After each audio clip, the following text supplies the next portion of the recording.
энэ өдрийн мэндийг хүргье. За өнөөдөр бас нэгэн бяцхан зөвлөгөө өгье гэж шийдлээ. Мөнхийн зүүн хичээл брэндээс.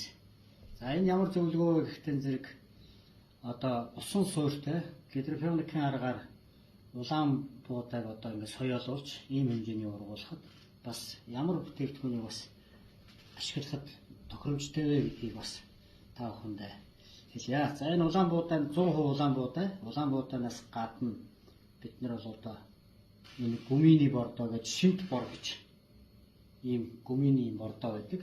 За энэ бол ингээд 5 литртэй гарал үүсэл нь бол нүүрснээс гаргаж авсан ийм одоо бордоо байдаг. За энэ бордоо бол манай Дундгуй аймагт үйлдвэрлэдэг Хамдэж гэж компани бүтээгдэхүүн байгаамаа.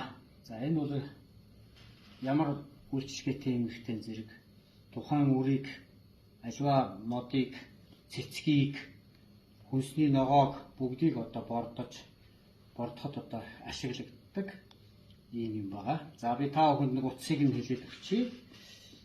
98 10 тэг 65 гэсэн юм дугаартай.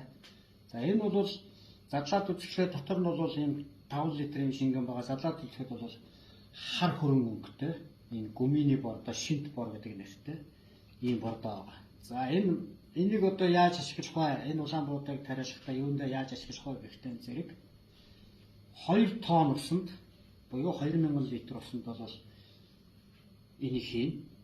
За ингэхлээр бол ийм цай шиг нэг шингэн хар цай шиг өнгөтэй болно. За тэр шингэн хар цай шиг өнгөтэй болсноор бол тухайн улаан буудайгаа дэвтээхэд тэр усандаа дэвтээхэд бол энэ гумин гэдэг бордоо бол бүрэн одоо шингэж өгч байна гэсэн үг ээ. Тэр юунда будаанда. За тэгээд бол үндсэндээ бол гол бордоо маань бол тэр болж хуурж байгаа наа. За баярлалаа та бүхэндээ.